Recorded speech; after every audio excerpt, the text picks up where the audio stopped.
Él es César, un estudiante que le gusta ver videos en Interfaz en Art de los temas artísticos y culturales que más le interesan.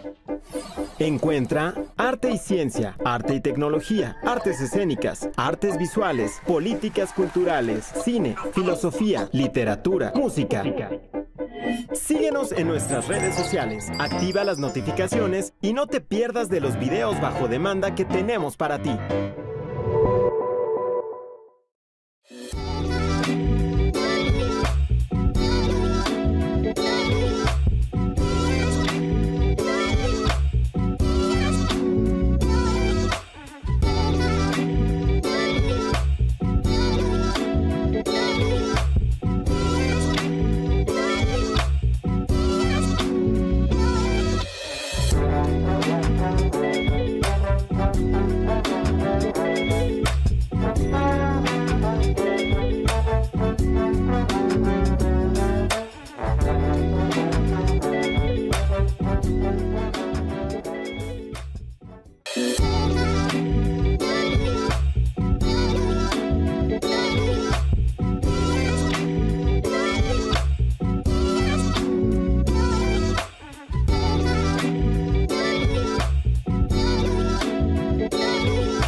Muy buenos días. En este segundo día del primer Encuentro Internacional de Investigación y Formación Artística, Metodologías Indisciplinadas, nos encontramos en el aula magna del Centro Nacional de las Artes. Les doy la más cordial bienvenida. Este día lo iniciamos con un conversatorio que les va a gustar muchísimo. Este conversatorio tiene el fin de exponer experiencias formativas en donde la investigación está presente de principio a fin, en donde la sensibilidad, en donde el cuerpo, en donde los sujetos se forman y transforman. Nos acompañan para este conversatorio la doctora Fátima Gil Gascón, la doctora Licia Moraes y la doctora Irma Fuentes Mata.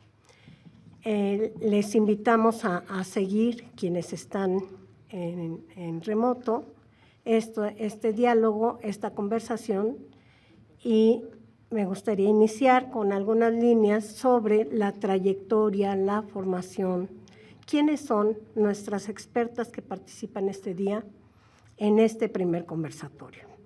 Fátima Gil Gascón es miembro de ORCID, esto significa una red de investigadores internacional altamente reconocida, es profesora titular en la Universidad de Burgos, tiene publicaciones muy relevantes en distintos en revistas, en periódicos, en libros editoriales importantes. La doctora tiene mención europea en periodismo y es autora de una veintena de capítulos de libros, varios de ellos informes, monografías. Es investigadora con reconocimiento de cuando menos 12 años.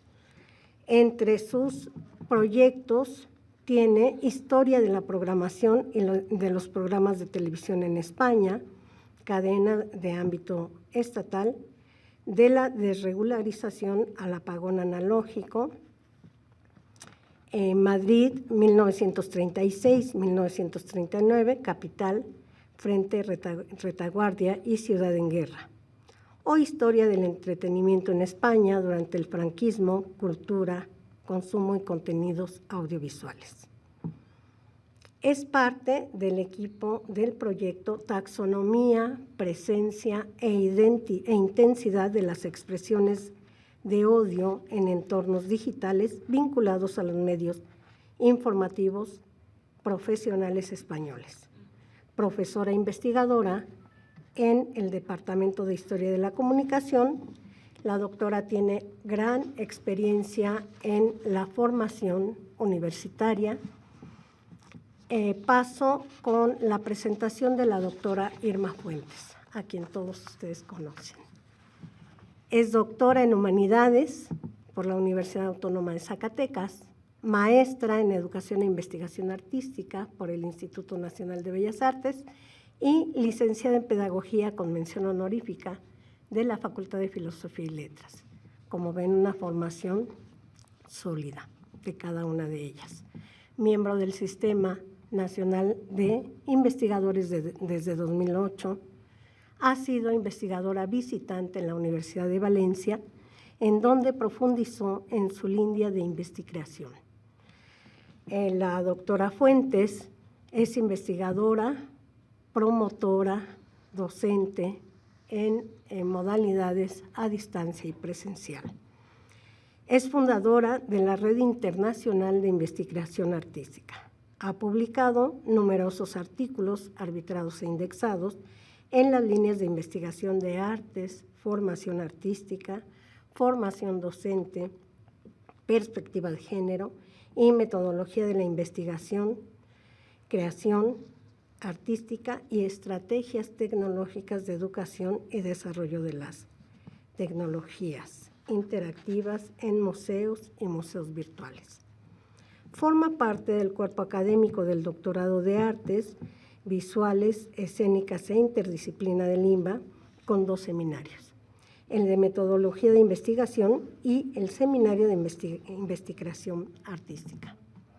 Entre sus múltiples publicaciones, solamente mencionaré el diseño curricular en la danza folclórica, integrar la educación artística, política cultural, integración curricular y formación docente colectiva, creación y expresión en el Museo de Arte Abstracto Manuel Felgueres, del arte a la docencia,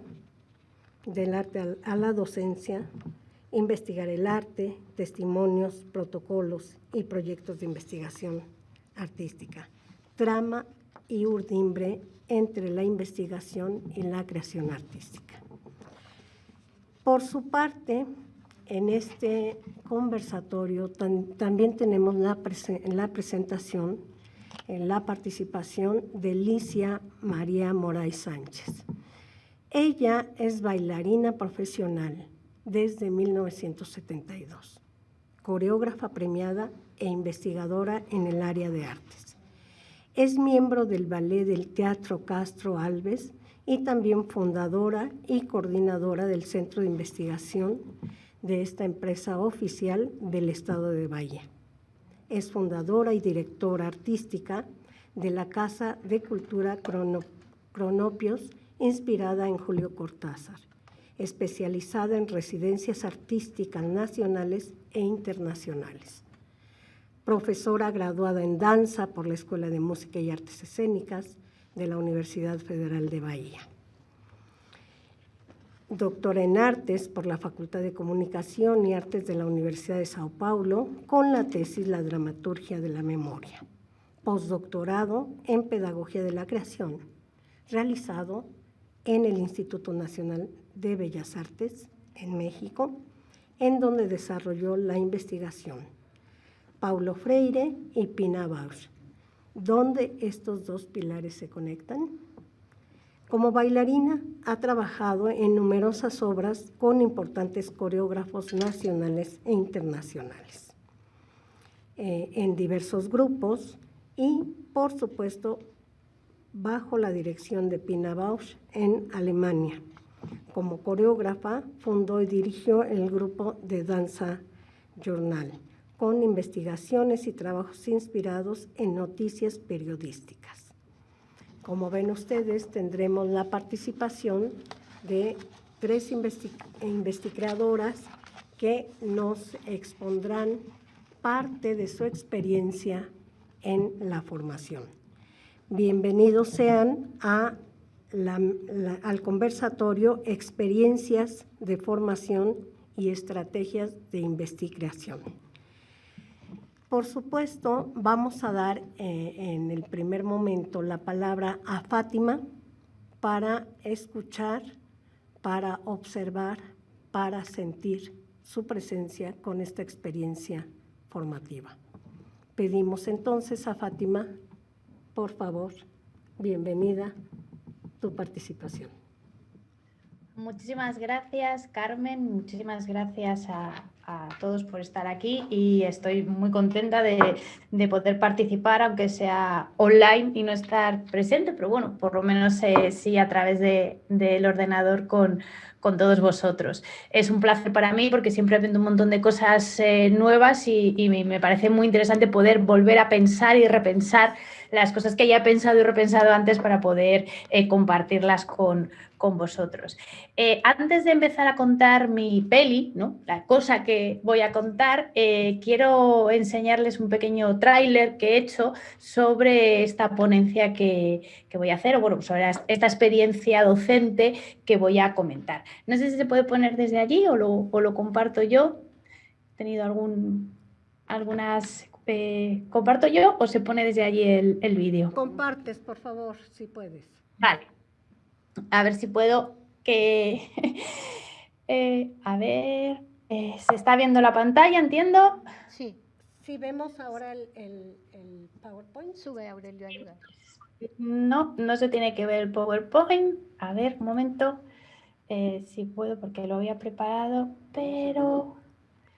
Lo ponemos desde aquí si quieres. Fátima. Vale, sí, mejor igual sí. Sí, puede ser, sí, por favor.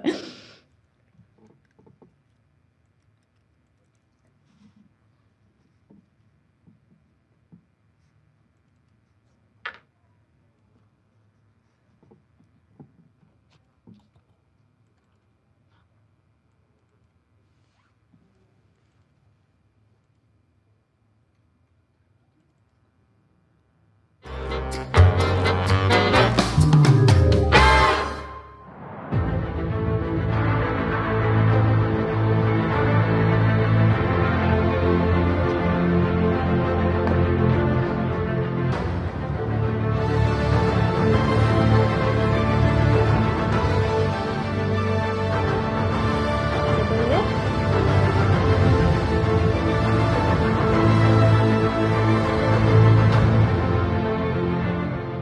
Es imposible. Nunca conseguiré que lo entienda.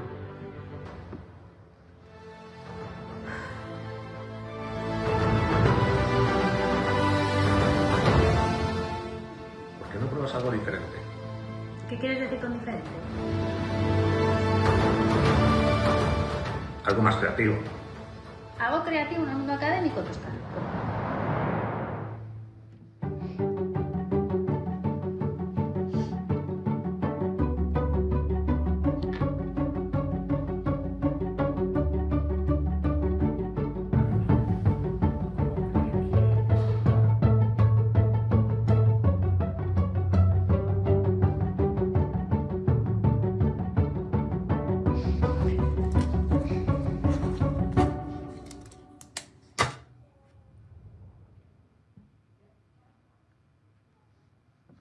No sé si se ha visto, pero yo no estoy viendo nada. Sí, perfectamente. Ah, ¿ya se terminó? ¿Ya? ¿Sí? Lista. Vale, Vamos con pues tu entonces- PowerPoint. Vale, pues voy a ver si ahora sí que me deja compartir. Estoy compartiendo pantalla, dice. Ah, no sé por qué no me deja, lo siento muchísimo. Porque... Vas, ya está. ¿Ya está compartiendo pantalla? Vale, Está lo que pasa es que cargando. está...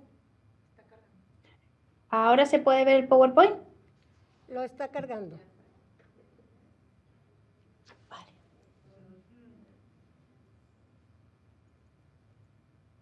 No sé si se... ¿Lo es que podemos creo que proyectar está... desde aquí, Aurelio? ¿Sí? No te preocupes, Fátima, lo proyectamos desde aquí.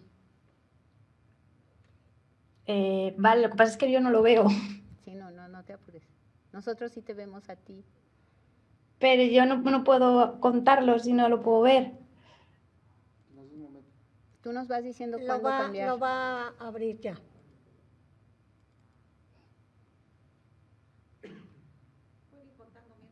Mientras puedes comenzar. Inicia si quieres. Ya está el PowerPoint. Lo vamos a colocar en presentación. Tú velo corriendo en tu computadora, en tu ordenador, Vale. y nos dices Bueno, pues... cuándo cambiamos. Vale. Bueno, pues voy a plantear un trabajo docente que realizamos en la Universidad de Burgos y la ponencia que voy a comentar o el trabajo que voy a hablar lo he titulado Entre la creación y la difusión en la producción cinematográfica, el tráiler. Y se ha titulado así por una cuestión muy obvia, ¿no? Como han visto, o sea, como habéis visto en el tráiler, o sea, en el vídeo inicial, es una especie de tráiler que da cuenta de lo que se va a contar, ¿no? De alguna manera he querido hacer la experiencia que hacen los alumnos y que vengo aquí a compartir con vosotros, que es la creación de un tráiler, pero previamente han tenido que desarrollar una serie de planteamientos iniciales, han tenido que idear y crear una película en su cabeza, establecer los elementos fundamentales y primordiales de lo que es un producto fílmico para poder realizar ese producto final que es el tráiler. Voy a pasar la diapositiva. Ahora mismo tendréis que estar viendo a Yoda diciendo... ¿Sí? ¿Se ve? Perfecto. Práctica docente hace un tráiler y Yoda nos dice, pero antes pensar en una peli debes. La idea de la práctica docente que voy a comentar es una actividad doble. Por un lado, la idea es que los alumnos por primera vez se enfrenten a la construcción, a la creación, a la ideación, al planteamiento de un producto que muchas veces en los estudios de comunicación y los estudios de cine en España no se lleva a cabo, ¿no? Que es un largometraje. Generalmente los alumnos suelen acabar haciendo pues, documentales, suelen hacer videoclips, suelen hacer cortos, pero nunca se atreven, lógicamente, porque tampoco tienen los conocimientos adecuados, a hacer un largometraje. Evidentemente yo no les voy a pedir que hagan una cosa así porque sería excesivamente ambicioso y además desde mi perspectiva docente sería una locura, pero sí tengo la idea es que los alumnos empiecen a pensar en grande, ¿no? Que empiecen a pensar en la posibilidad de poder hacer algo mayor y que puedan empezar a tener el germen de lo que será, bueno, pues a lo mejor una futura carrera fílmica, ¿no? Ahora os contaré un poco cómo se desarrolla la historia, pero cómo se desarrolla la práctica, pero la idea es primero que ellos piensen en hacer una película, solo lo piensen, solo lo planteen, no lo lleven a cabo, no la creen, no escriban el guión y posteriormente intenten conformar y crear el producto de venta o el producto de atracción, ¿no? El producto de seducción de esa película que han pensado que es el tráiler. Con lo cual es una doble actividad que plantea, bueno, pues un doble reto para el docente y un doble reto también para el propio alumnado, ¿no? Es una práctica que tiene muchos pros y muchos contras, ¿no? Tiene algunas cuestiones negativas, ¿no? que parto de desventaja, que es hablar con alumnos de primero de carrera. Son alumnos de teoría de la imagen, es una asignatura del primer curso del segundo semestre del grado de comunicación audiovisual de la Universidad de Burgos, y entonces son alumnos que todavía están, permítanme una expresión, un poco verdes, ¿no? Todavía no saben muy bien casi nada de nada, entonces, bueno, les estás enfrentando realmente al reto más duro que pueda tener una persona que se quiere dedicar al cine, ¿no? Que es pensar, pues eso, en una hora y media o en 2 horas de película, ¿no? Y luego intentar venderla de forma adecuada, intentar seducir a la gente de forma adecuada, ¿no? También estamos hablando de que son grupos muy grandes. En España las clases tienen 100 y pico alumnos y entonces hay que dividir a esos grupos en grupos más pequeños, ¿no? Porque al fin y al cabo, si no, al final no se diluye el trabajo y no acaban de hacer todo lo que tienen que hacer. Con lo cual, bueno, pues eso es un poco un problema, ¿no? También, como estamos hablando de alumnos de primer curso, pues el problema principal que tienen es que no tienen ningún conocimiento de guión. Y esto es fundamental cuando tú quieres plantear un largometraje, ¿no? Si no sabes nada de cómo hacer un guión, si no sabes cómo construir una película, pues evidentemente lo inicial y lo primordial para el docente es explicar cómo tiene que hacerse, ¿no? Con lo cual, bueno, pues es un proceso bastante complejo porque hay que explicar varios formatos audiovisuales y se tienen que entender cuáles son los elementos de todos, ¿no? Y el último hándicap que tenemos es que son las últimas semanas de clase, con lo cual, bueno, pues el alumnado siempre está más cansado, siempre está más agobiado por exámenes, por trabajos y tal. Entonces, pero bueno, eso nos lleva a precisamente la necesidad en estos momentos de desmotivación o en estos momentos de separación del propio grado, a tener que potenciar la creatividad y la diversión a través de una serie de actividades que les motiven, ¿no? Que les resulten interesantes y que les potencie también esas ganas y ese interés por seguir avanzando, seguir conociendo y seguir haciendo cosas, ¿no? Por eso se pensó en este tipo de prácticas, la idea de que fuera divertida, la idea de que saliesen del aula, de que pudieran desarrollar también temas que les fueran a servir en un futuro, ¿no? Que fueran posiblemente la semilla de algo más grande que posteriormente pudieran desarrollar también en un largometraje o en otro tipo de productos audiovisuales, y que saliese también un poco de las pautas habituales, ¿no? Es difícil intentar ser creativo en una carrera en la que se presupone que todo el mundo es más o menos creativo, más o menos, y que las prácticas tienen que ser más o menos de carácter creativo, ¿no? Con lo cual es intentar salir del estándar es bastante más complicado, ¿no? Y luego también nos permite o me permite abordar una serie de cuestiones que no se suelen abordar, por lo menos en los estudios de comunicación audiovisual en España, y que resultan realmente absurdo, ¿no? Porque la idea de hablar de un tráiler me puede o me ayuda a explicar, a ahondar, a hacer partícipes a los alumnos y que ellos sean conscientes de que una película no solo es un producto, que lo es, un producto creativo, un producto que proviene del interés y el deseo de contar algo por parte de un grupo, de un equipo de audiovisual, sino que también es un formato de venta, o sea, es un formato que tiene que ser vendido, ¿no? Es un formato que tiene que ser, que tiene que atraer al público y que tiene que de alguna manera hacerse ver entre toda la cantidad de películas que se estrenan semanalmente en España, ¿no?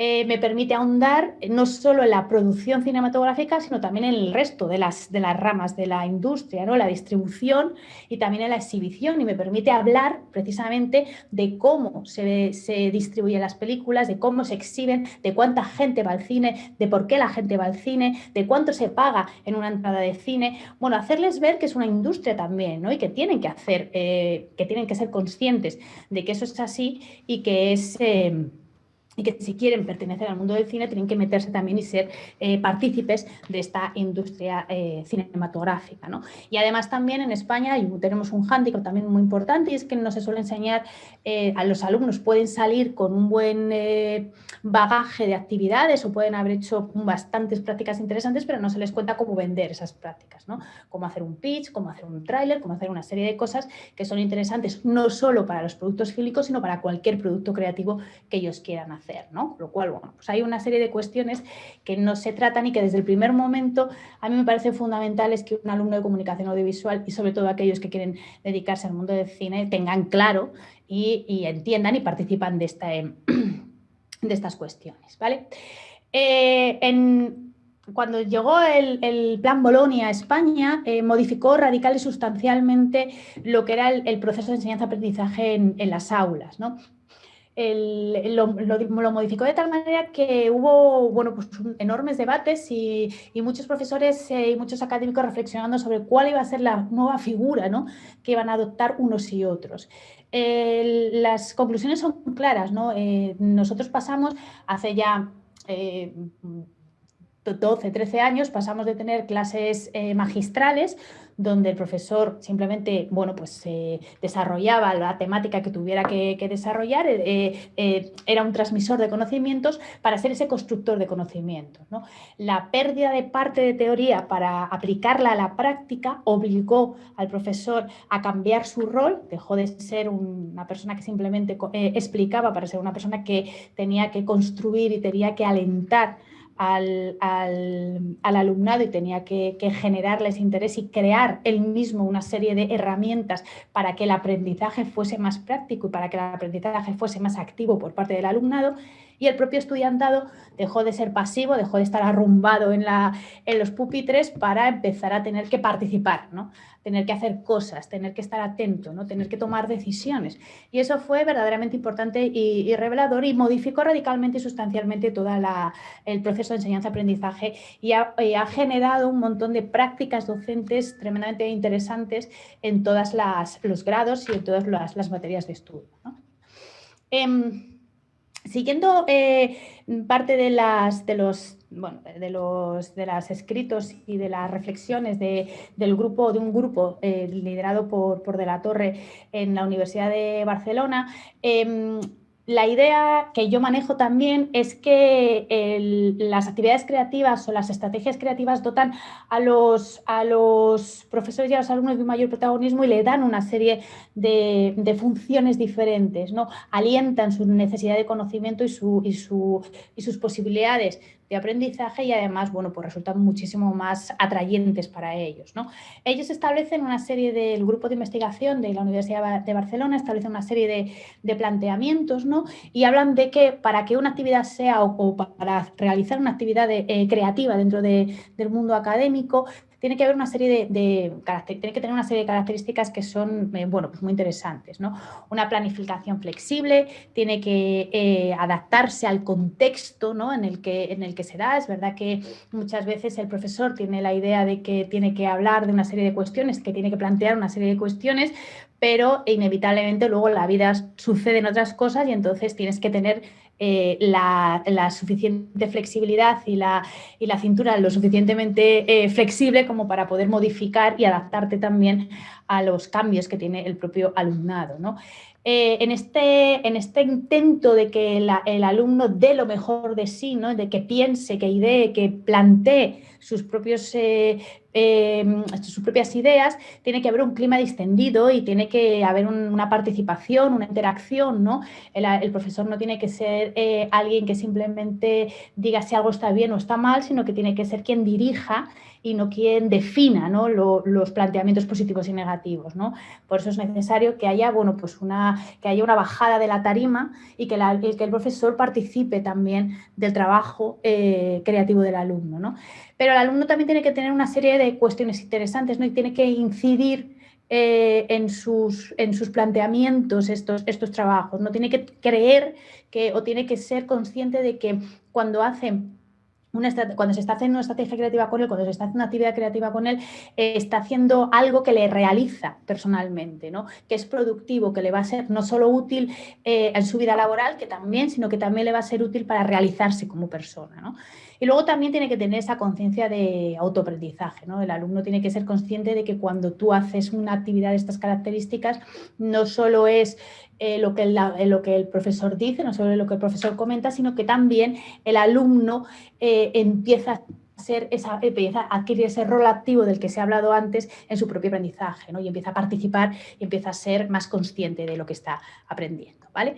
Estamos viendo ahora una diapositiva que pone el tráiler es una forma de publicidad que comenzó a utilizarse en 1912 y partimos de esa base, ¿no? Partimos de que el tráiler es interesante y es importante porque aúna el lenguaje cinematográfico, es decir, me hace ser consciente de ese lenguaje cinematográfico, de esa forma, de esa conformación de lo que es el filme, y también el lenguaje publicitario, que tiene unas características propias y específicas que también son tremendamente interesantes y útiles para el alumno de comunicación audiovisual, ¿no?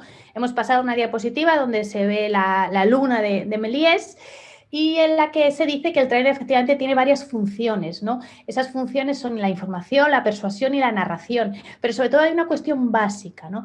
Y que es muy útil enseñar a hacer un tráiler porque al alumno le permite entender cuáles son los elementos que tiene que destacar del trabajo que ha hecho, ¿no? ¿Qué es lo relevante, lo novedoso, lo original, lo que tiene las características que le va a ser diferente, ¿no? Que le va a hacer destacar del resto? Y eso, de alguna manera, también implica ser creativo, ¿no? O forzosamente implica ser creativo, ¿no? Se enseña que realmente es mucho más útil muchas veces ser persuasivo y muchas veces es mucho más adecuado ser... no ser informativo, sino que intentar atraer, seducir de alguna manera a ese espectador con esas cuestiones que son novedosas y con ese ser creativo, ¿no? El tráiler, bien hecho, es un análisis de los puntos fuertes de una película, es un análisis de las características más primordiales, ¿no? Es un estudio también psicológico de qué va a hacer atractiva esa narración al espectador y de alguna manera de diluir esos elementos que a lo mejor son más flojos dentro de un propio relato fílmico, ¿vale? Ahora mismo estamos viendo una diapositiva en la que se ha hecho una especie de guiño a lo que sería el paradigma clásico de guión y que me sirve para hablaros sobre el proceso que yo sigo para hacer el tráiler, ¿no? Para enseñar a hacer ese tráiler, ¿no? Si en las últimas 5 semanas de clase, las clases en España tienen los semestres, se dividen más o menos en 14 clases, entonces estamos hablando prácticamente de un poquito más de un tercio en el que se trabaja esta actividad.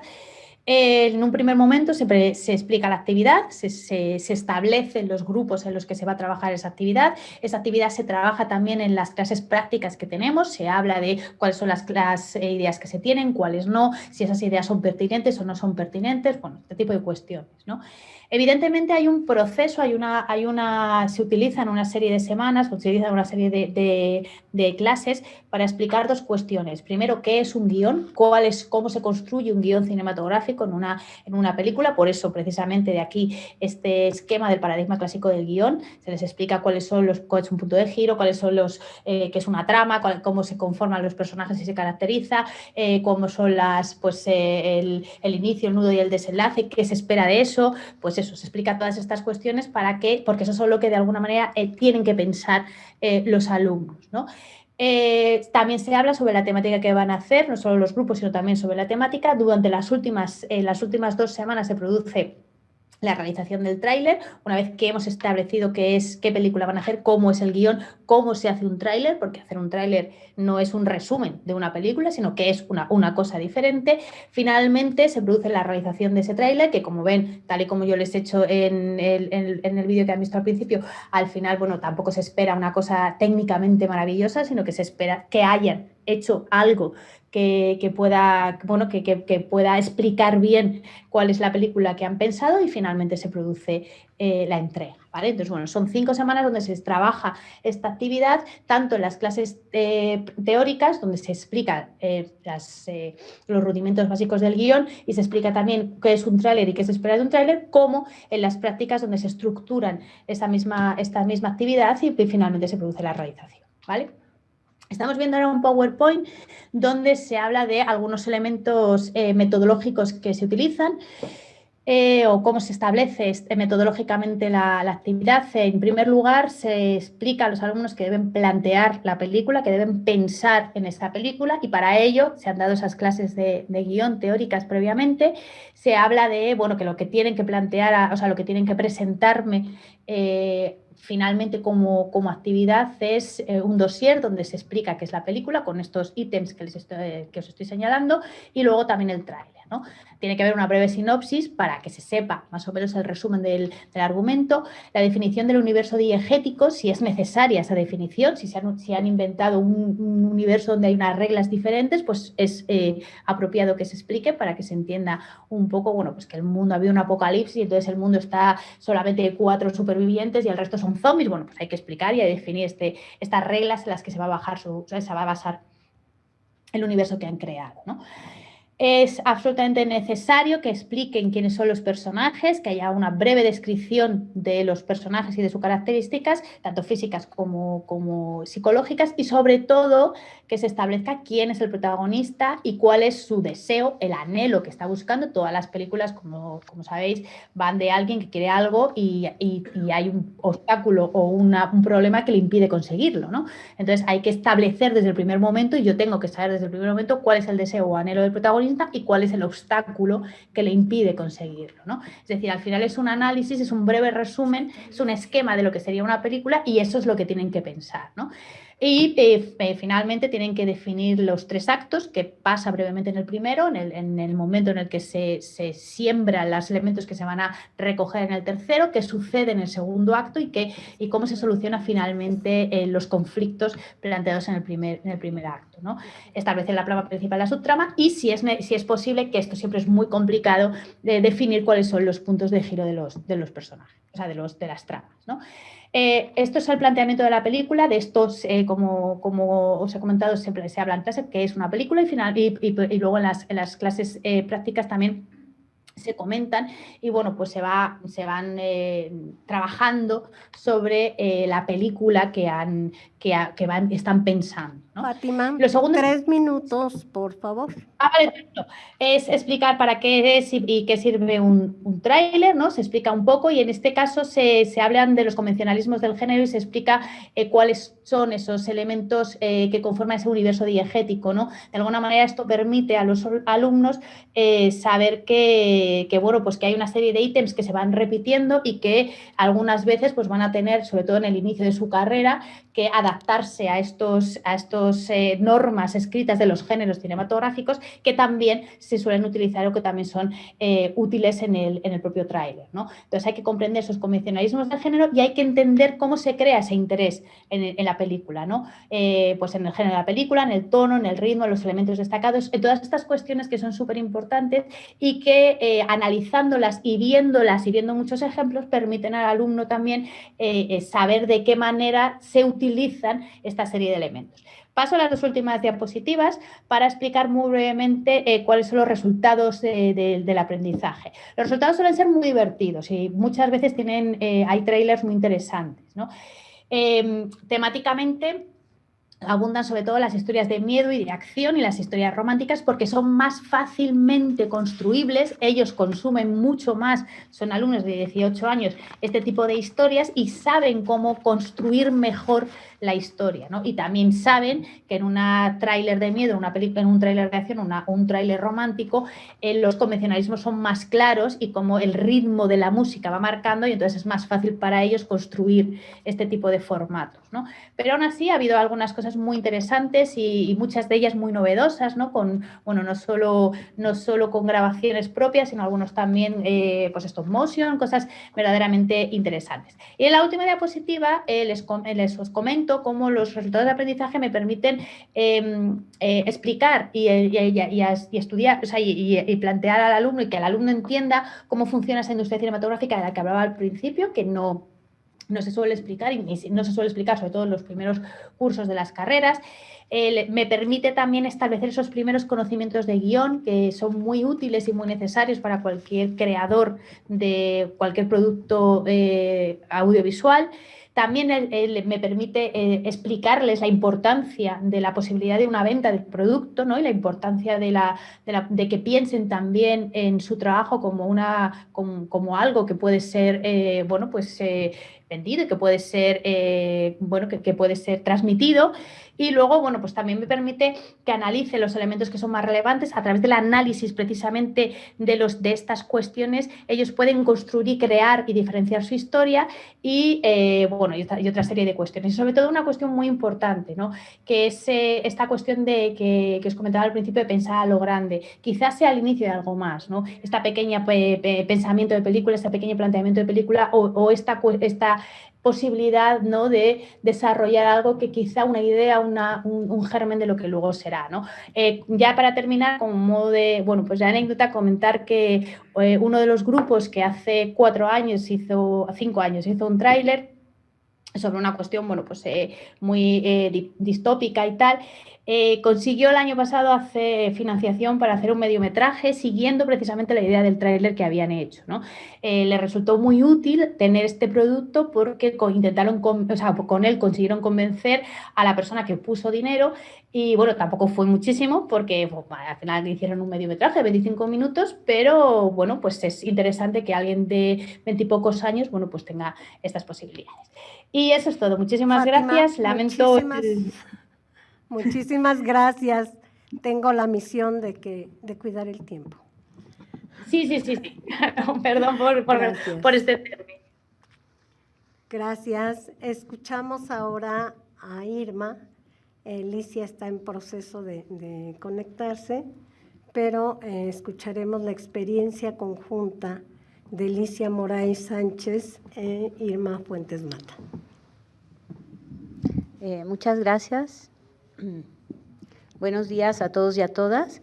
Yo le voy a pedir a Aurelio, que nos apoya por aquí, que suelte literalmente el video que nosotros preparamos y yo iré comentando en el transcurso del video, si bien el video tiene unos diálogos propios de las escenas que fueron filmadas, yo voy a ir dando un poco la pauta para no tener que leer el documento completo. El documento completo seguramente ustedes lo podrán ver en la memoria y si a alguien le interesa antes se lo puedo compartir con muchísimo gusto, porque es un documento un poquito largo en el sentido de que son, pues sí, los 20 minutos de lectura, pero no lo voy a leer porque si no, no nos daría tiempo.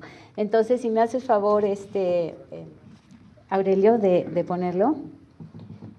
Bueno, esta experiencia que voy a narrar es un proyecto que hicimos de manera conjunta.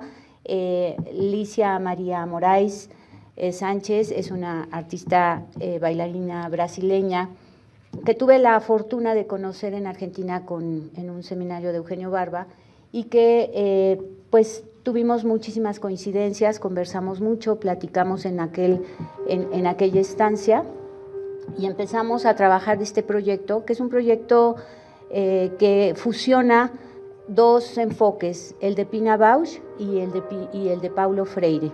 Entonces, yo como pedagoga tuve pues el acercamiento y tuve la fortuna de conocer a Paulo Freire, aún vivo,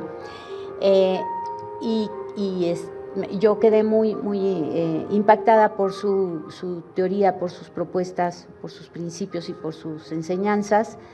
Y cuando tuve la coincidencia con Licia, pues fue muy lindo poder trabajar un proyecto conjunto.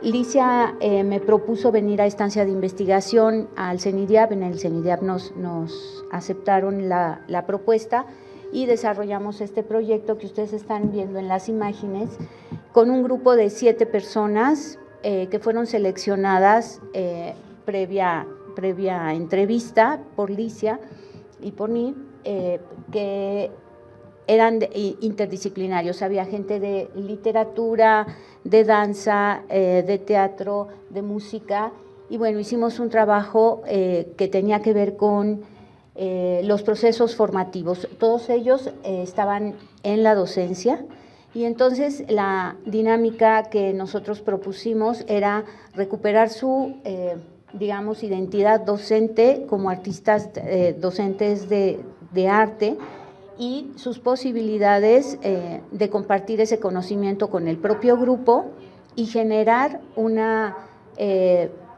análisis que tenía que ver con el enfoque que nosotros estábamos manejando, que era la investigación acción participativa. De tal manera que surgió este proyecto con estos 2 pilares fuertes que son Pina Bausch y Paulo Freire. Analizamos los principios que cada uno de ellos manejan. Ella es Licia, y qué gusto que, si no se puede conectar, al menos estamos viendo su linda imagen y su cálida imagen, que siempre nos promovió un ambiente muy seguro y muy tranquilo de trabajo en el seminario.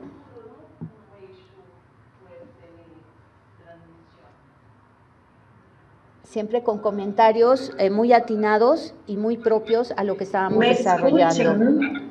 Sí, Licia. Sí. Sí. Licia. No veo nada. No te preocupes, Licia. Solamente veo Fátima. Ok. Yo estoy corriendo el video, Licia. También está muy comprometido. No escucho claro las cosas, pero ¿ustedes me escuchan? Te escuchamos perfecto, Licia. Ahora Irma está narrando la experiencia y Bueno. pasamos también al mismo tiempo el video. Te estamos observando en el video. Escuchamos a Irma y si te parece… Cuando quiera llamarme. Correcto. Cuando pueda. Correcto, aquí estamos. Gracias. Bien, entonces, bueno, la propuesta de este trabajo conjunto invitaba a los participantes a que cada uno, desde su propio conocimiento, desde su propio ser, desde su propia práctica, hicieran lo que Licia llama un vaciamiento. Y seguramente ella posteriormente nos comentará más al respecto de este trabajo, que es, por un momento, olvidarse de las teorías, por un momento olvidarse de todo lo que había que repetir de lo escrito. Entonces comenzamos la actividad sin textos, y eso es importante porque generó en cada uno al principio un poco de inseguridad, porque decían, venimos a un seminario, díganos qué textos tenemos que leer, ¿no? Entonces, justamente cambiamos la estrategia, y la estrategia implicaba que cada uno sacara de sí mismo sus conocimientos, sus bagajes, su, digamos, contenido cultural, de identidad, de su propia región, porque además había gente de Oaxaca, gente de diferentes lugares del Estado de México. Y bueno, encontramos la estrategia que Paulo Freire genera a través del diálogo y la pregunta. Entonces, la pregunta es este punto detonador que va a favorecer el encuentro con el otro, pero también es un elemento común con lo que propone Pina Bausch. que es a partir de una pregunta generar una imagen creativa, una imagen que desarrolla la respuesta a un problema. También trabajamos la parte de la, bueno, el tema que elegimos para trabajar en el seminario después de una lluvia de ideas y de muchos elementos fue la pasión. La pasión entendida en sus múltiples acepciones, en sus múltiples formas, y todas las actividades que estuvimos desarrollando iban encaminadas a analizar ese concepto. Como ustedes están viendo, hay varias estrategias de trabajo que fueron propuestas por los propios participantes. Esta propuesta que nos estaba indicando Laura Ruiz, que ya verán ustedes en un ratito más, a partir del manejo de la respiración, el trabajo de Ruth Chávez, el trabajo de Félix Bailón, bueno, todas las propuestas de los participantes y fundamentalmente una propuesta a la que yo de verdad atesoro, que es la propuesta de Annadel Linton, que también estuvo en el seminario y también trabajó con nosotros. De tal manera que, bueno, a partir de la pregunta detonadora y de los elementos que cada uno de nosotros en conjunto trabajábamos, analizamos pues al sujeto social e histórico, como lo maneja Freire en este principio, de ser un núcleo, ¿no? Y de tener una concientización no solo de lo que está sucediendo alrededor del mundo, sino de su propio cuerpo. Y el fundamento de tener el conocimiento de nuestro propio cuerpo, de saber cómo son nuestras posibilidades corporales y cómo proyectamos con nuestro cuerpo hacia afuera y hacia el mundo, también era muy importante. Aquí estamos haciendo un ejercicio con Ruth Chávez. Ella es bailarina de la Nelly Campobello con formación de danza española y bueno, trabajaba algunos movimientos de la danza española que nos ayudaban a expresar todas estas ideas y bueno, como el tema era la pasión, pues era más que obvio que tenía que haber un trabajo. Bueno, y ese elemento de lo obvio es un elemento también importante en la propuesta de Pina Bausch, que no debe ser obvio, no debe ser obvio. Tú no puedes hacer una caricatura, como decía Alicia, una caricatura de lo que estás haciendo para que los otros te entiendan, sino debe haber un detonador de un movimiento que te genere, digamos, una interpretación o genere a los espectadores o al mismo creador este elemento que te va a detonar el entender, porque la pasión no se va a representar de una sola manera, ¿no? Y entonces también ese otro principio de lo obvio. También vemos aquí a Annadel, ahí sí me callo un ratito para que intentemos escucharla un poco. ¿Puedes bajar el micrófono?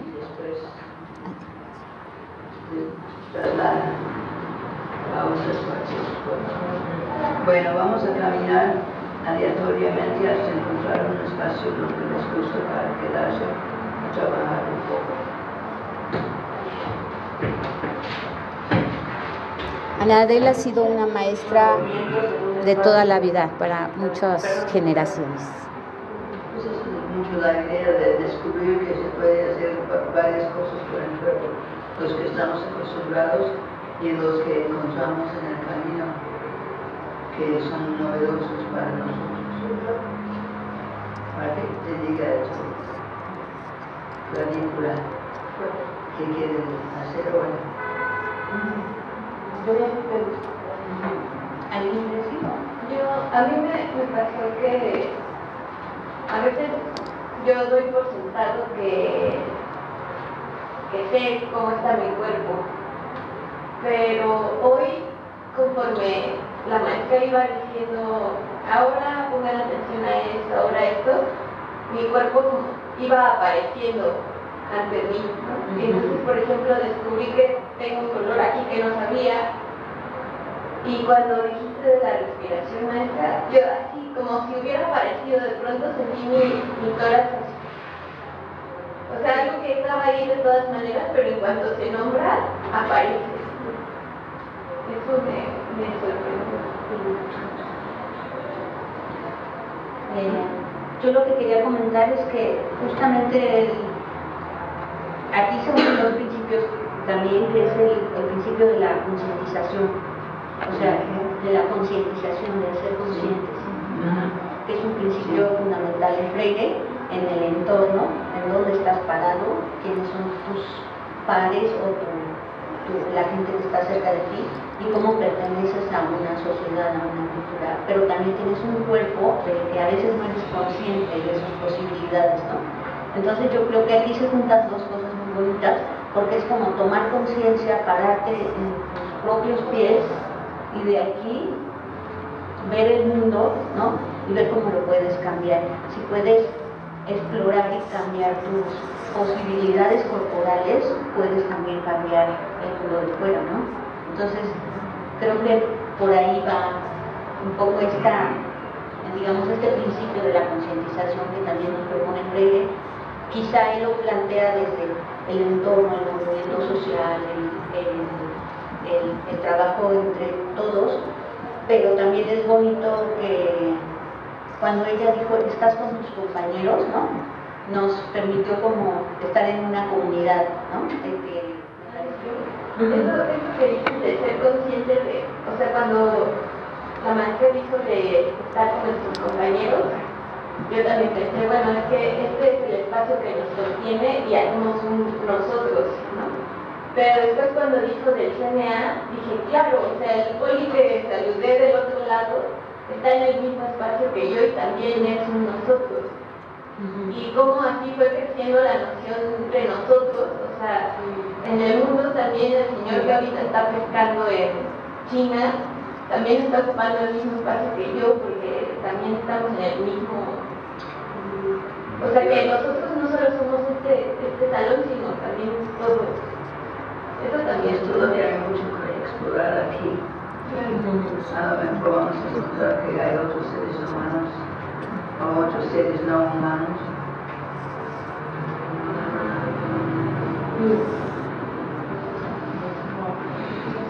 Bueno. Uma coisinha que, reforçando o que Irma falou, reforçando o que tu hablaste, que el principio de la transformación está en cada uno de nosotros. Empieza en nosotros. Nosotros no podemos querer transformar el mundo si no nos transformamos, si no tenemos la conciencia de nosotros. Bien, continúo con... ¿le bajaste un poquito? Continúo con nada más señalar algunos puntos interesantes. Hicimos una especie de articulación de varios elementos. Licia nos corregía algunas cuestiones, por ejemplo, ahí ella nos está narrando que esto que estábamos armando le faltaba ritmo, o sea, tenía precisiones técnicas que fueron interesantes para que todos aprendiéramos un poco cómo era digamos, la metodología, que ella no le quiere llamar así, pero que utilizó o que aprendió cuando trabajó con Pina Bausch. Pero bueno, de alguna manera ella nos iba haciendo precisiones para que nosotros creáramos algo que no tenía ningún guión previo, ninguna expectativa, ninguna cuestión que pudiera ser, digamos, así organizada como una cuestión impuesta, autoritaria o de fuera, sino que surgió todo del grupo. Y bueno, el trabajo fue un trabajo muy bello porque iba reflejando pues todos estos núcleos de saber que tenemos todos. Para mí fue reconocer y reencontrarme con gente tan maravillosa como Anadel, como Laura, como Ruth, como Félix, con todos los que estuvieron, y sobre todo generar esta especie de intervención que después tuvimos la oportunidad de presentar aquí afuera en La Fuente, y que al final pues fue una experiencia de formación no solo para aquellos que van a ser docentes, sino también, o que son docentes, sino una experiencia de creación, ¿no?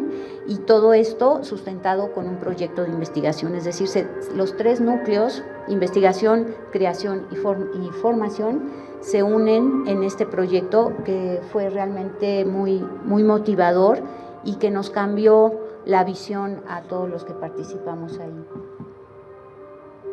Esta es la parte, como digamos, del ensayo que ya estaba articulado el proceso, pero era todavía un momento de ensayarlo ahí. Pues ustedes ven, los espacios a veces no eran los más favorables. Debo decir que también Licia tuvo la oportunidad a partir de este proyecto de trabajar con la maestra Cecilia Appleton en la Escuela Nacional de Danza, y también trabajó con Paloma Macías en ese espacio y con algunas de las estudiantes. Y también se propuso a la primera generación una actividad. Licia y yo tuvimos una sesión de metodología con la primera generación del doctorado Davey y trabajamos con ellos en ese espacio. Entonces, bueno, pues obviamente pues se abordó el tema de la creatividad, de la enseñanza abierta, de la pedagogía freiriana, el elemento fundamental de Pina Bausch, que es: no me interesa cómo usted se mueve, me interesa lo que le mueve. La condición de sujetos históricos y sujetos políticos. El montaje estaba en el contexto que todos estábamos tan afectados por la cuestión de los 43 estudiantes de Ayotzinapa, y sin quererlo prácticamente salió este homenaje a ellos, este grito de llamada de atención. En eso concluye este montaje. Esto es ya el mismo ejercicio escénico de Anadel, y que vieron en el ensayo, pues ahora ya está en el espacio abierto. Y bueno, los logros alcanzados fue en este proceso de formación, pues es el desarrollo de conocimientos, de descubrimientos de las propias potencialidades de los participantes. También esta experiencia nos permitió incluir los distintos saberes, y algunos de los testimonios que quedan narrados en este documento, pues son respecto a qué les aportó a cada uno de los participantes esta experiencia. Realmente fue una experiencia muy linda, como proceso colectivo, como trabajo colaborativo, como toma de conciencia para la transformación y, por supuesto, como proceso de creación muy potente, desde la palabra, el movimiento, el gesto, el símbolo, la acción, la dinámica, lo lúdico, la imaginación, la sensibilización, la atención, concentración y el registro.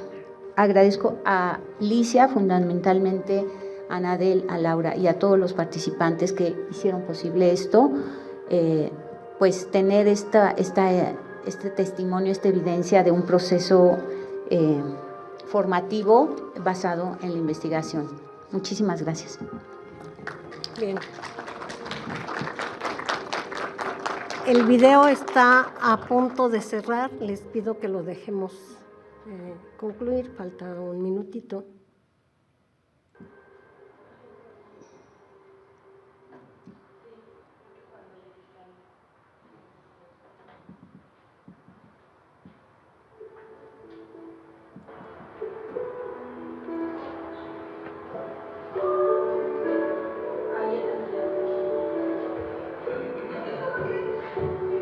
Los participantes, bueno, mejor.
Bien.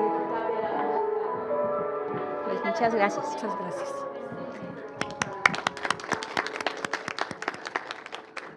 Bueno, pues hemos escuchado, hemos visto las experiencias formativas en las que estudiantes desarrollan procesos de construcción de saberes, de creación, de investigación, de reflexión, de aplicación, de pregunta, de cuestionamiento. Las expertas nos pueden comentar cómo articulan todos estos elementos teórico-metodológicos, epistemológicos para la formación, cómo nos dejan ver en la experiencia una serie de estrategias para el aprendizaje en las artes. Y me gustaría escuchar de ellas algún comentario en este sentido. Esa articulación pedagógica, esa articulación que puede darnos pauta para resignificar nuestra docencia, para resignificar la creación. Licia, estás en la pantalla, ¿puedes hablar? Sí, estoy. Gracias. Pero mi cámara no abre. Te escuchamos. Ustedes me escuchan, pero te escuchamos no me perfecto. ven. Pero te escuchamos, ¿Sí? Licia. Te escuchamos y nos gustaría escuchar precisamente esa articulación de dos grandes pilares, Paulo Freire, ampliamente reconocido en el campo de la educación, pero que trasciende más allá. Y Pina Bausch. Mira, lo que pasa es que el sonido me llega muy distorcido de su fala, de la fala de Irma. Lo único que escuché muy bien fue la fala de Fátima, estaba bien, pero la fala de ustedes no me llega como clara, me llega distorcida, pero voy a hablar un poquito, sí. Mira, como no escuché lo que dice Irma, pero lo que tenemos en común es que nos complementamos, ¿no? Yo tengo mucho que agradecer a Irma por la parcería, por la asociación, ¿no? Que ella tuvo una dedicación, una complicidad en esta pesquisa. Eso me quedó muy, como se dice, muy farto, ¿no? Me ha dado muchas condiciones intelectuales, de troca de ideas, de cómo hacer, todo esto está muy bien. Bueno, esta pesquisa esta investigación es un work in progress. Podemos decir que es una investigación en proceso. ¿Por qué es una investigación en proceso? Porque no estamos interesados en fórmulas, en llegar a fórmulas estabilizadas. Estamos interesados en llegar a caminos que cada uno pueda articular con su contenido de vida, ¿no? Como sujeto social histórico, lo que pueda movilizar en él, que él de ahí pueda desarrollar su trabajo, ¿no? Es sobre Pina y Freire. Me preguntan mucho cómo se encuentran estas puntas. Freire y Bausch. Freire en la pedagogía, Pina en la arte, en Alemania, en fin. Bueno, ellos se encuentran porque los dos están interesados en el ser humano, ¿no? Pina dice, no me interesa cómo tú te mueves, me interesa lo que te mueve. Y a partir de esta mirada, lo que mueve el ser humano son nuestras memorias, nuestras vivencias, nuestras historias, nuestra capacidad de desarrollar el sentido crítico y el sentido crítico que nos lleva a transformación. Entonces, de entre varios puntos en que ellos se encuentran, eles se fundem, eles se complementam. Então, esse diálogo Pina e Freire é um diálogo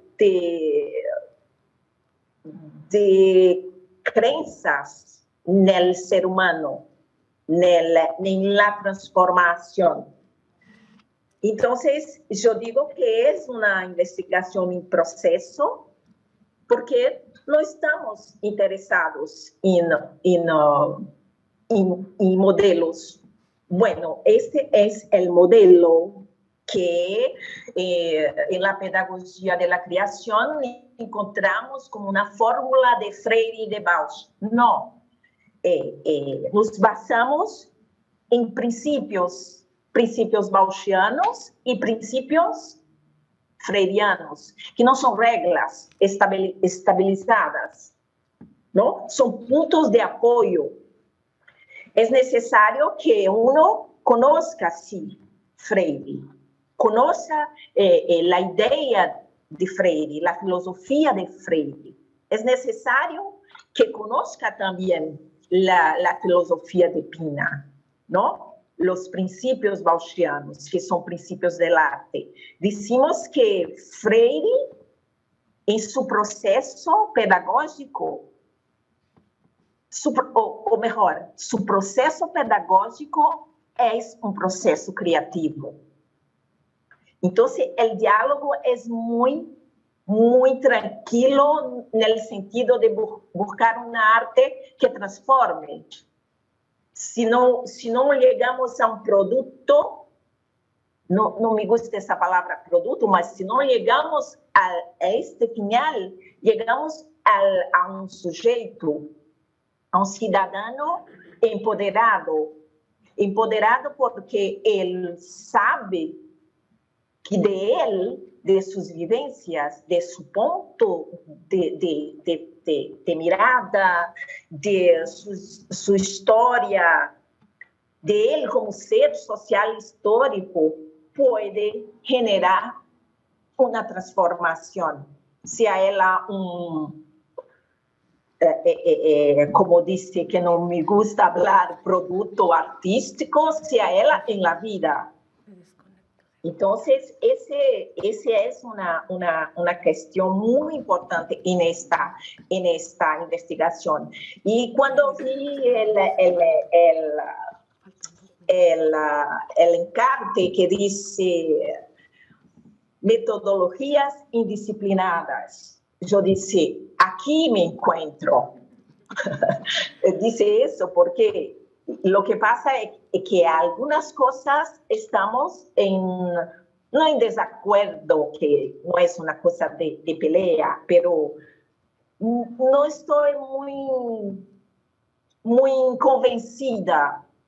Por ejemplo, cuando abrimos las inscripciones para los pretendientes al seminario de la investigación, hicimos una entrevista y en esa entrevista, al final, cuando decíamos, está bien, tú estás bienvenida a la investigación, Y ahí las personas preguntaban la bibliografía. Y yo decía, no hay bibliografía. Lo que hay es tu vida, su experiencia, sus vivencias y su vontad. Entonces, eso parecía que las personas estaban sin piso, le caía el piso. Y es lo que puedo hablar ahora, por ahora, ¿no? Que tengo 2 minutos. Hay muchas cosas, pero como no ha escuchado bien a Irma, no sé si estoy siendo repetitiva, ¿no? No. Repetitiva, bueno, es eso. Si puedo hablar más para adelante, lo hablo más cosas. Está bien. Para mí hay muchas cosas más tengo que encerrar, ¿no? Licia, tienes unos minutos más, puedes seguir. Tengo un minuto más. Sí. Bueno, es que Fátima se desconectó. Sí. Una cosa es que la arte en la academia necesita ser más transgresora. El arte en la academia, ella viene para la academia y ella se encuadra a la academia, a los preceptos, ¿no? Las normas de la academia. La arte es arte. La ciencia es ciencia. Arte no es ciencia. Las dos se encuentran, sí. Las dos se complementan, sí. Las dos se necesitan, sí. Pero arte, antes de artes en la academia arte científica, ella tiene que ser académica artística antes de ser académica científica. Entonces, veo que el arte necesita ser más transgresor en la academia, precisa recriar ese modelo de que el arte va para la academia, ella endurece en teorías y muchas veces teoría de otros que va como es, ¿no? Como es necesario en la academia. Las citaciones, los basamentos, para que tenga credibilidad. Cuando el arte es muy importante, el intuitivo. La intuición es un conocimiento poco explotado en la creación artística. Es eso que tengo como posición hoy, ¿no? Que la arte, ella necesita estar en la academia, pero no se encuadrar, ¿no? Ok. Bien, Licia, pues muchas gracias por este último comentario. Escuchamos el cierre de Fátima. Me parece que ya se pudo conectar Fátima. Sí, ya está.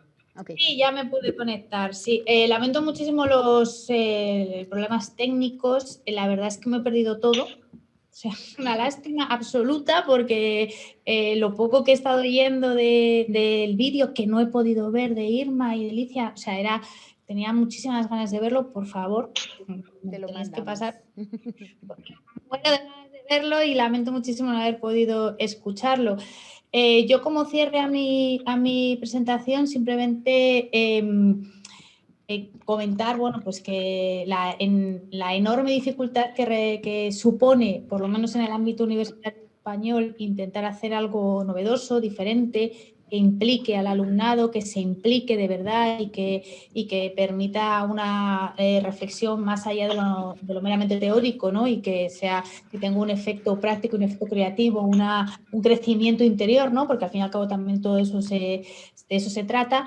pero que una vez que se consigue, pese al esfuerzo que genera y pese para el alumnado y para el profesorado, ¿no? Porque ambos dos al final tienen que trabajar conjuntamente, realmente los resultados son muy, muy satisfactorios, ¿no? Y creo que el proceso de enseñanza-aprendizaje es mucho más completo y complejo y es mucho más profundo cuando se implican ambos elementos, ambos participantes, ¿no?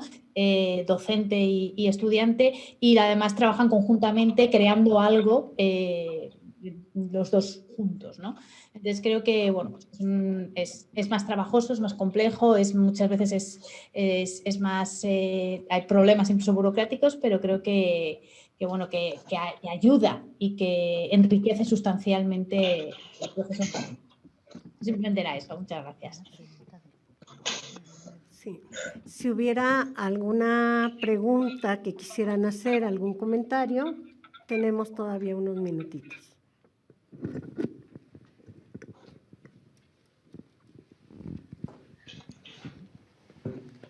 No escuché.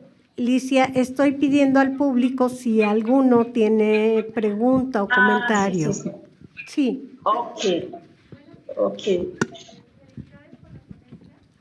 Permítame. Buenos días. Muchas felicidades por la ponencia. Me parece muy interesante. Entiendo la parte que comentan de la fusión que hicieron entre Pina Bausch y Freire con respecto a la cuestión que dicen del no es cómo te mueves, sino lo que te mueve, ¿no?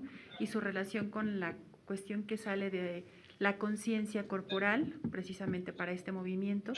Pero mi pregunta va encaminada a saber cómo hicieron la construcción coreográfica, o sea, es decir, cómo esta situación ya se plasmó en un movimiento coreográfico y cómo fue esta construcción ya propiamente con la delimitación del movimiento. Eso por un lado. Y mi segunda pregunta sería, ¿cómo fue que determinaron la inclusión de estos elementos escenográficos, por lo que vi en los videos, como las sillas, como el papel, en base a qué o con base a qué, de dónde sale esa construcción escenográfica? Sí. Licia, ¿escuchaste las preguntas? No la escuché. Muy distorcida, muy lejos, sin entendimiento, sin comprensión, no puedo entenderla. Bien, yo te contesto, Lara. El trabajo ¿Puedes sintetizar, hacer una síntesis? ¿Es para mí o para ti? A ver, Licia, te sintetizo la pregunta de Lara. Lara nos pregunta cómo fue la decisión para integrar los elementos en el montaje coreográfico. No te escucho, es muy distorcida. ¿Puedes escribir? ¿Es posible escribir? Yo le contesto, Alicia. Bueno, primero, los elementos que aparecen en el, yo no le llamaría un montaje, sino una intervención, ¿no? Es una intervención escénica en un espacio público, que es a lo que llegamos.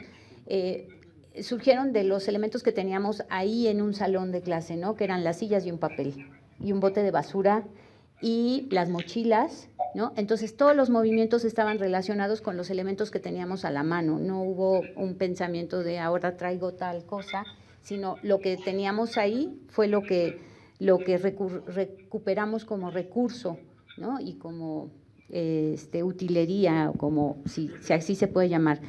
Pero la selección y cómo montamos el proceso fue a partir de que cada uno interpretó qué era para cada uno de nosotros la pasión, y cada uno generó un movimiento.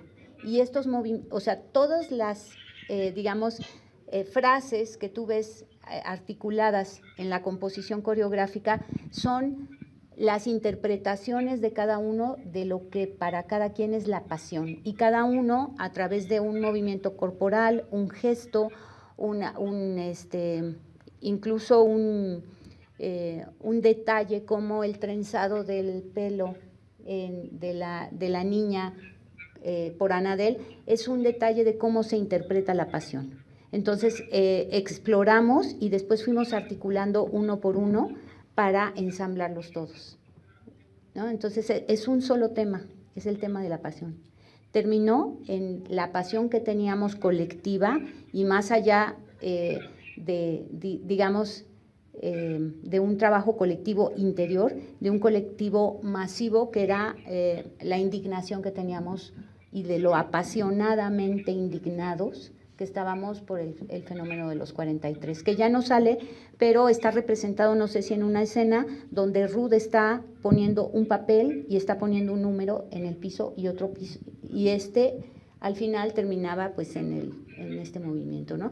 Pero todos los movimientos que se fueron ensamblando eran cómo nosotros reinterpretábamos la pasión. Bueno, pues más o menos. ¿Alguien más? Bueno, muchas interrogantes, esperemos que hayan surgido, muchas reflexiones.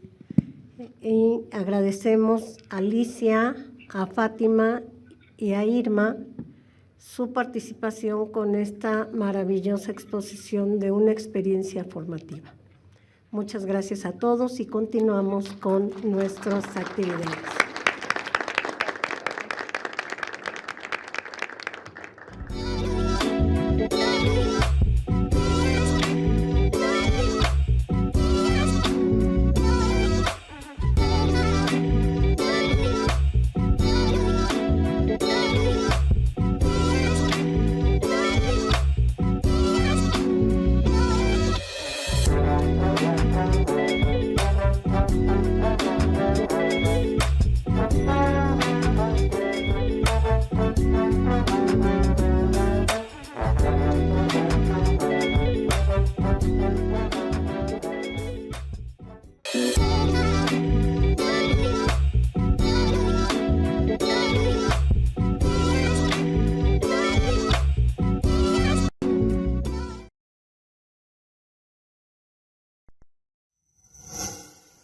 Gobierno de México.